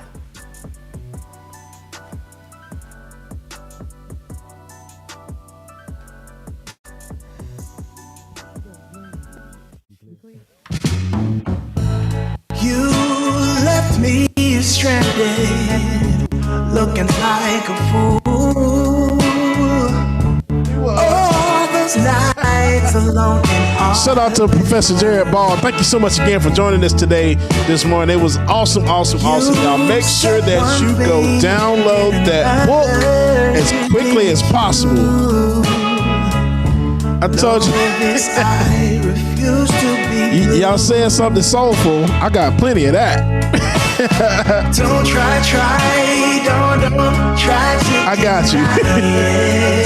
Shout out to everybody in the chat room. Make sure that you are dropping those likes, y'all. We appreciate y'all being here, y'all.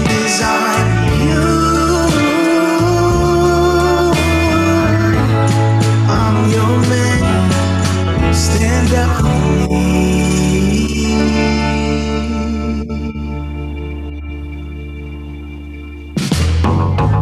No apologies for days and weeks. A promise is big enough, you know. What? You can at least try to start using the word please, and maybe then we could start over. And don't worry, people, I'm still here. My camera battery died like it always does. I don't know how it's plugged in, but it died. Yeah. So enjoy these soulful, sultry sounds as I change the battery. You know it's true.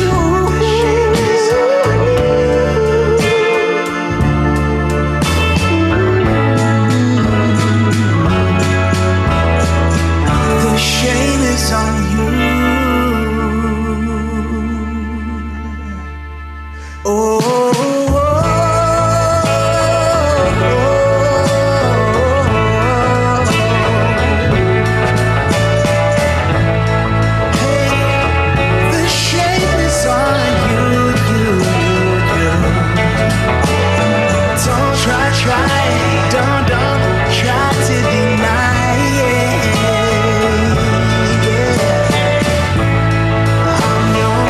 Gentlemen, make sure that you download the Voices app. Like, that's how you get to this. So what you can do, go scan the QR code that is on the screen right now, either from the App Store or Google Play, and you'll be able to join the Voices app and know when Like It is going down. You can get videos, pictures, and all of that sent to us to the show for us to play on air. So make sure that you do that. Make sure you download the Like It or Not app via Voices, and you can search Voices by Action Sprout or point your cell phone at the QR code on the screen. Even when it don't feel right, she be calling on a Monday, wanna meet on Tuesday, asking me to fix me up real nice. She can wait until the weekend, she wants off the deep end, telling me to bring the stuff I like. I don't wanna let her down, so I'm telling her yes. Though I'm kinda down from the pain in my chest, but I'm putting her aside now. I'ma feel her right now, happy from the stuff I know she likes. I've been trying my luck every day of the week, yeah. With my baby, what's up? Ay, always down every week, yeah. No one loves. And don't forget, like I said, to make sure that you search for Voices by Action Sprout or point your cell phone camera at the QR code and follow the URL. This is the Voices app where you can follow Like It or Not and also upload any pictures, videos, or whatever it is for us to share on air. And yes, you could be possible to get showcased and everything and be on the screen with us. So make sure that you get that downloaded. Use the code 213-756. 213-756, y'all. The Voices app. Make sure you get it downloaded. Wednesday, slept until it's Thursday. She don't wanna leave me now just yet. Told me all about us. Shout out to everybody that's in the chat room checking this out, y'all. Make sure that you hit that like button. I don't wanna go without, so I ask her to make sure you hit that like button. Broke my heart in a million ways, but I'm putting that aside now. I'ma feel alright now, happy just as long as she's with me. I've been trying my luck every day of the week, yeah. With my baby, what's up? Always down every weekend. No love. Yes, yes. I just can't get enough. She's slipping through the cracks, call my bluff. She know what's up. Yeah, can't get enough. Yeah, even when it don't feel right. No. I still wanna party with her. Even when it don't feel right. Shout out to everybody that's in the Lions Den. Appreciate y'all for being here.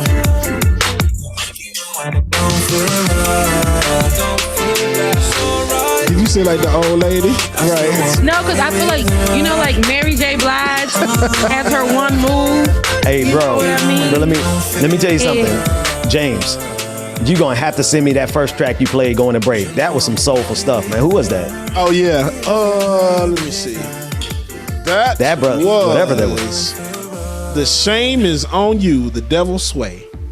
I like that. Send that to me too. I need that. Yeah, I need all I like that. I'm gonna listen to that as soon as it's up. Shout out again to Professor Jared Ball. Love you, brother. Appreciate you always coming on and speaking truth to power. Whether we School was in session for me. I like that. That was a good. That was for me too.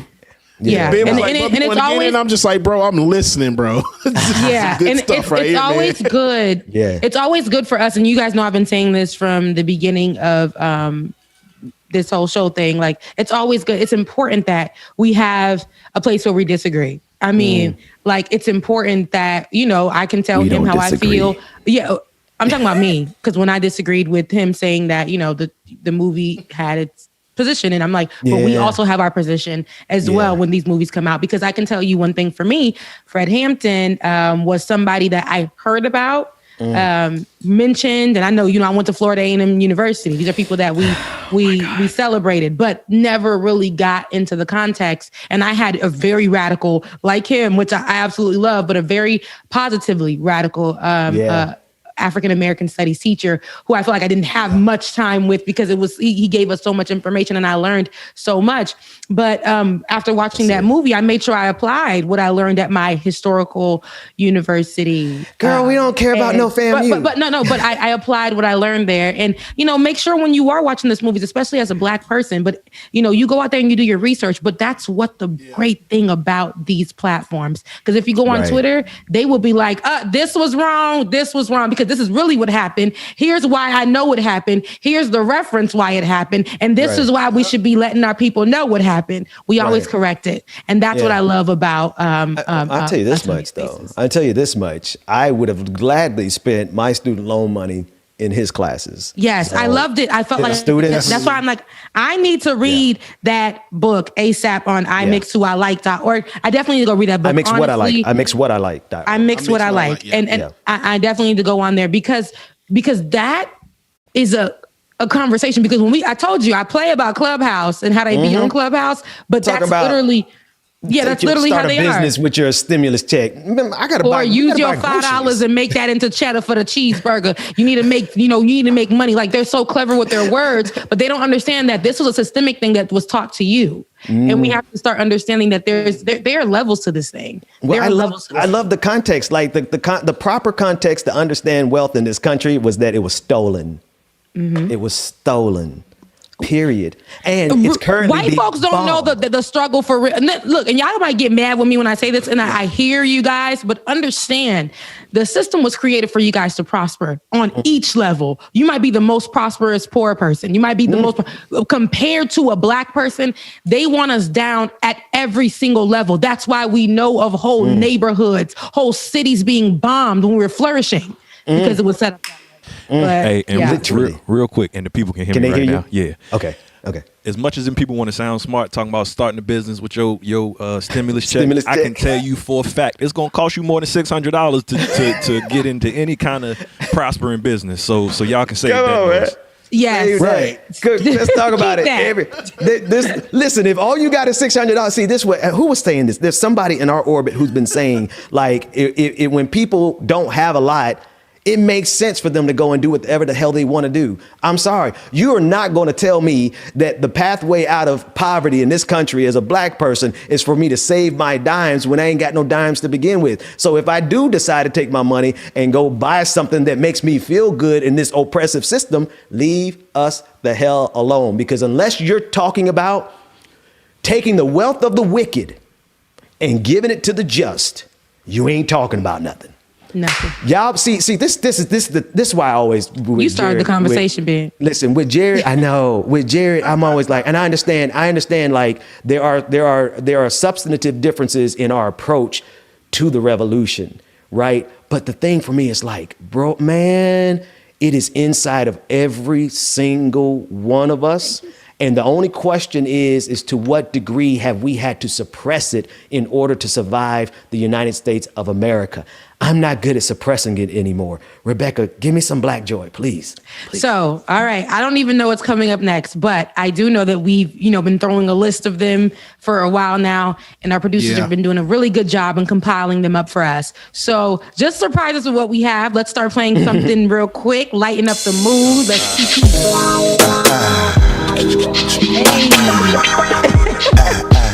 Come on. Okay. What we got? This is Bust the Buzz.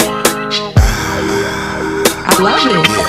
Hey. Bust the vibe. Were they just dancing? That's what. One time. Just tell me just how you feel. We living it and just giving it to you real quick. Come on. Every time we cross the border line, giving it to you, making you feel fine. Turn the heat up. Better believe we're gonna shine. Make your body wine. Baby, the pleasure is all mine. To my people. Yeah, I know my channel gonna dance floor like flag because it's music, but it's dope. How we do it. Making your people just wanna bounce and get busy because you know that we always hit you off. What you say? You're wondering why you're feeling the force. Don't be worried because you'll be ready to flow. Slowly because I always put you on. I'm gonna spot the very second I'm gone. Get your groove on. Now that you're tired, I hope your body be keeping because we're keeping you moving. That's what we're doing, and you know we're gonna.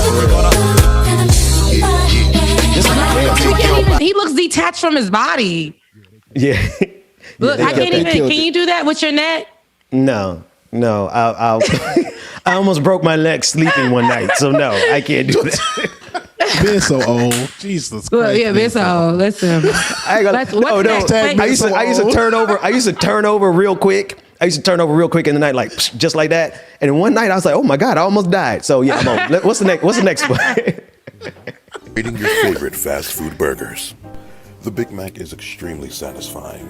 From the double patties, the onions, the pickles, the special sauce, which isn't really special sauce. It's his just voice. Thousand Island dressing, but fuck it, let them lie to us. It's very good. Oh. I like it. The Whopper is like the Papa of the fast food game for some reason. I know it's weird, but that's how I feel. That flame-broiled flavor for some reason really just hits me in the heart, and I feel like it's home. I've never seen a Rallies or Checkers employee smile, and I feel like it translates to their food. Have you ever seen a Rallies or Checkers employee smile? I'll wait.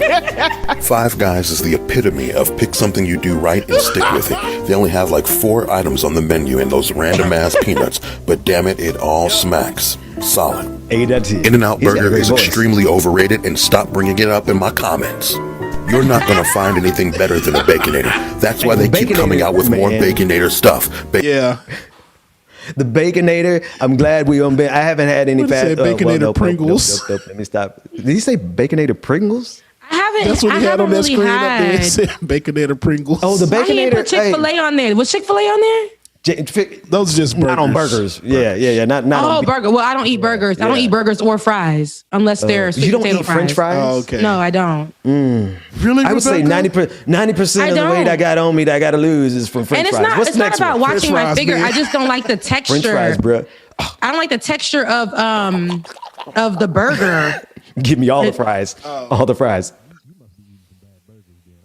Right. I've just never, since I was younger, I've just never been a burger person, and I've never been a fries person. I mean, I've been eating Deli, sauce and Beyond all my whole damn life. So it's like let me tell you guys, my first time eating out was literally being free from, and I'm not saying being free like a bad thing, but being able to go and have something for real outside of Haitian food was when I was going off to college. I went to Taco Bell for the first time. Oh, no. You started too hard. No, I was talking about, and I was addicted. Then my friend took me to look, Dina, if you're watching, I'm trying to remember. She took me to one of these places where they had like hot dogs. I think it was like Sonic's, you know, that they yeah, whatever it was. And I loved it. And then I just got over it. But I loved it because I never had those type of meals. Then going to the calf and eating on fried chicken Wednesdays, all of that. It was just so good. And then I got so tired of all that food, but I never really was a burger person. We never were introduced to that kind of food. Exactly. If you Let me tell you something. Rio food all your life, Taco Bell. I always wanted those tacos. Everybody talked about them. West all the little Chihuahua in the commercials. Yeah. I always wanted it. But where's the best burger? Where's the best burger for you, James? Ben. I see you, Ben. I see you. You saw what I just did? Yeah, I saw that. That's kind of, I like that. Why not? Right? I want to see what he did too. I don't like that. I'm not in it. Lion, it's in the YouTube chat room. Sorry, YouTube chat. I was totally listening to you, Rebecca. This is why I want to ask, like, what is y'all's favorite burger then? Like, James, where's your favorite burger? Five Guys. Okay, like big sloppy ass Five Guys burger. I love it. I got one for y'all. It's the devil. Nobody's had it unless you've lived in a city called Brookhaven, Mississippi. There was something called the C-store, corner store, right? They literally have the best burger I have had in the 40 years of my existence. It is like, it makes the Whopper seem like generic trash compared to the authenticity of this burger. The C-store in Brookhaven, Mississippi, just around the corner from the projects. Y'all know where it's at. Go eat it. Next video. Next video. Give your kid an empty plate and see how they react.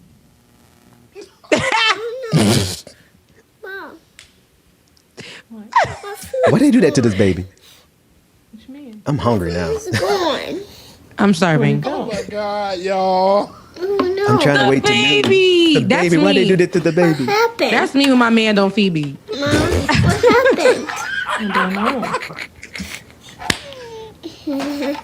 That's okay. Where's the food? That's okay. Oh, no, it's not. I'm going to go get your food right now. Oh, don't play with the baby like that.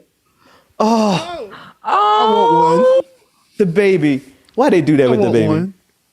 Me too. I want one too. I want got three. One too. Right, Rebecca. Y'all can have. I do. I'm gonna loan out. Y'all get y'all vaccinations, and I'm gonna loan them out. Bro, they already got personalities, bro. You know, they already got personalities. They you need to mold. You want to mold your own. I want to create and mold mine. Okay. Yes. Oh man, we got one more. Let's check this last one before we get out of here. Yo, dead behind. This is me. Every road trip. Anytime I go to me. Whole concert. Lay your head down, lay your head down tonight. Lay your head down, lay your head down tonight. Lay your head down, lay your head down. So I can work it all night. Me too. I look at them every time, and don't let me be doing no run. I let them see my jaw moving, so they know I'm killing that run. Like, killing. Oh, wait a minute, no, she lost it there at the end. She lost the plot at the end. I told you, listen, the quarantine got us a little crazy, but listen, full concerts in the shower. Yes. Full concerts when I'm cleaning up the kitchen. Full concerts in the car. Full concerts, okay? Full concert. Hey, in my car, I'll be City Girls, Cardi B, Megan Thee Stallion, Judge and Mammy. I'll be all of that. Hey, bro, no, listen. Okay, Rebecca, what you got? What's on your playlist? In the church and be singing up something. Get right, church, and just be going. Let's go home. Then I'll go into some neo soul, and then I'll go into all my ratchet songs like. Then I go into compa. All right, I'm a little different, but I'm not that different. I start off with some news. It's just I don't know why. My dad used to always listen to NPR, so I'm addicted to it. But then I changed to some jazz. But then I do go. I do a little bit of gospel. But as soon as I'm done with Kirk Franklin, Megan Thee Stallion is playing for the rest of the day. So There we go, James. You and me got Megan Thee Stallion in the comment for sure. Right. Yeah. I like the DJ all my parties. I know they get tired of Megan Thee Stallion because it's all I play. No, we don't. I like the old male trap music. I mean, I love my girls. So I listen to all my girls. I like City Girls. I like Meg Thee Stallion. I like, and there are some, but I like to go, when I go back, I go to Trina, I go to all them old ones. I even go to Foxy Brown. I go to Lil' Kim. I listen to all them. But it's something about when I go to the future, like when Future, I love it. I love Pluto. I love Thug. You know what I'm saying? Like that back in the days, Lil Wayne. Listen, when I put that on, can't tell me nothing. Speaking of, shout out to one of our producers, Max. Today's his birthday. Everybody show Max some love. Happy birthday, in the chat room. Max. Like Happy doing birthday, great Max. work behind the scenes. We appreciate you, brother. Shout out to everyone in the chat rooms. I had a proposition, like everybody started putting these lions up and I'm like, wow, that's dope. But then I thought about, and Rebecca, I know you're a real millennial. I'm just kind of like an elder millennial and really a Gen Xer. But you won't get this reference. But shout out to the Lion Force in the chat room. That's what I think we should go with, the Lion Force. And if you know where it's from, you just know where it's from. Rebecca, we'll let you find out where it's from. Is it from the movie Cats? Well, thank you so much, ladies and gentlemen, for joining us on Like It or Not this morning. We James, thank you it's so in much. your hands. We will see you in the morning. It's in your hands. Give us some music. Love you guys. Give me. Dun, bum, ba-dun, dun, dun, dun. You should get that track. All right, here we go. Hey, I love y'all. Take care, everybody. I could really use a change of scene. Shout out to everybody that joined us today. I can't even talk anymore. Y'all messed me up. Shout out to everybody that joined us this morning, y'all. We hope you enjoyed it. Thank you so much again to Congressman Ro Khanna for joining, and also Professor Jared Ball. Enjoyed you on the show, and you're welcome back anytime. And also, everyone, make sure that you download the Voices app and follow Like It or Not. That way you can send us anything, upload us videos, pictures, questions, or whatever it is that you may have, and stay in the know whenever Like It or Not is going down, y'all. So make sure that you scan the QR codes that's on your screen, or search Voices by Action Sprout in your respective app store. Make sure that you use group code 213756 to get into our group, y'all. Like It or Not. It's my time to run it out. It's my time. It's my time to ride it. I'm young, I'm free. Can't nobody take me here and now. It's my time to run it out. It's my time. It's my time. It's my time to ride it out. It's your time. Oh. Cheers to all the haters, cause you proved to me that rising to the top was my destiny. Somebody in the chat room said Thundercats. But I'm still fly. I'm still fly. I know. You know, I'm not opposed to it. But Lion Force, if you don't know, is from Voltron. If you don't know, Voltron. It could all be worse. I could be a hater like you. Make sure that y'all hit that like button, y'all. Mama, I appreciate that. You know, I try to bring y'all some new music because I'm sure that y'all get tired of the same old. But some of that old stuff still go hard too, so don't worry. All of them will be incorporated next week. I'm free. Can't nobody take me here and now. It's my time to run it out. And if you have time today, the Mars rover is landing on Mars, I think very soon. I'm free.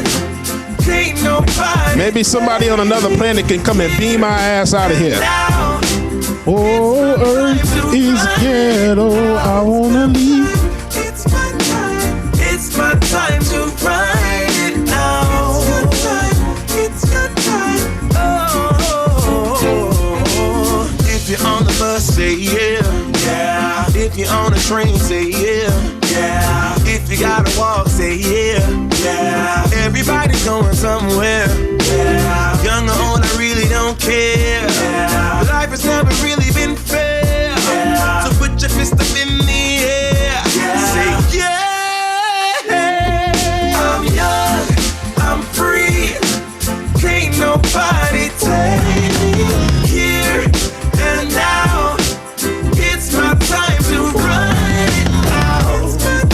This track is Still Fly by Rebel Day. You do a search on YouTube, it should pull up on there. Can't nobody take here and now. It's my time to ride now. It's my time, it's my time, it's my time to ride it now. It's your time,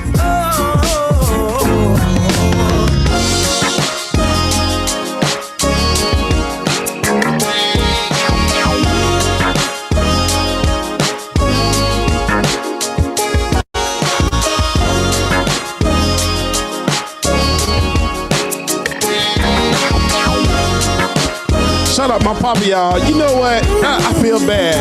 My dad is always there when my mom watches. So shout out to my dad that's watching. Senior Andrew, love you, daddy. seems brighter now than before. I don't know why I feel this way, but every time I hear your name, all my worries disappear, yeah. It's all because of you. I feel the way I do. You make my dreams come true. The Pride. I love the Pride for the simple fact that the Pride is what our marching band was called at Bethune-Cookman University. So the Pride will always be there. Cause I don't guaranteed to show up and show out. Up on my sleeve. I don't know if you feel the same, but every time I hear your name, my worries disappear. It's all because of you, yeah. I feel the way. Shout out to everybody that's doing this. Just make sure that you hit that like button. You make my dreams come true, yes you do. Got one more track for y'all to throw back, and of course, a favorite. Why are you trying to play me? Telling me I'm crazy, trying to prove me wrong in every fight, knowing that I'm right. Why you trying to wreck me? Always wanna check me, wanna call me out in front of friends. Careful where you tread before this ends. You love me and I love you, but butting heads is what we do. Bullheaded, stubborn, wild, crazy lovers. You love me and I love you. Why can't we just match the two? Why we get so mean? Light the match, I'm kerosene. We're fire. Oh, baby, we're fire. Feed the flame. We're fire. Oh, we're fire. I like that. Join the Pride, like it or not. You love me and I love you, but butting heads is what we do. You're welcome, Angela. Hey, man, make sure that y'all are hitting that like button on the way out. Shouts out to Chuck Diesel. We see you. One Lost Spirit. I got you tomorrow, okay? You on This Is Fire by Yajit Attila, but I think her real name is actually Misty.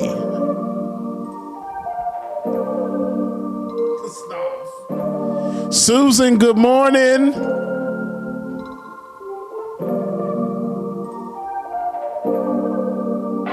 Why you trying to play me? Telling me I'm crazy. Sitting on the other side of me. Always cross-examining. Don't you think it's silly? Why won't you just trust me? Why can't you just look me in the eye? And no, I never lie. Why you trying to play me?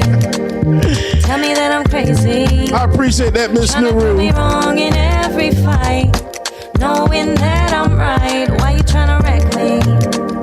You always wanna check me. The universe provides balance. Hell Wildcats, the Pride.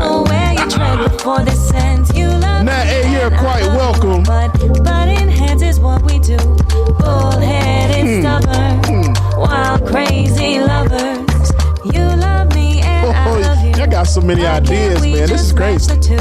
Why we get so mean? All right, ladies and gentlemen, that is going to do it for your boy James Bubba Williams, better known as DJ Exclusive, y'all. Corporate America is calling my name once again, and they have been calling me a lot all week long. So let's get this thing going so Bubba doesn't have to do it anymore. Hey, make sure that you follow, like, subscribe, comment, all of that good stuff so you know when Like It or Not is always going down. And make sure that you get the Voices app downloaded so you can send your information, like your pictures, your videos, and just show what you're going through at the time. You know, we like to connect with you, the people, because we love you. All right. Make sure that you have a great day. Enjoy yourselves. Be happy, be merry, be fruitful, be all of that. Be everything that you want to be. Okay. Love y'all. We mean it. Like it or not, we out, and we'll see you in the morning. Deuces.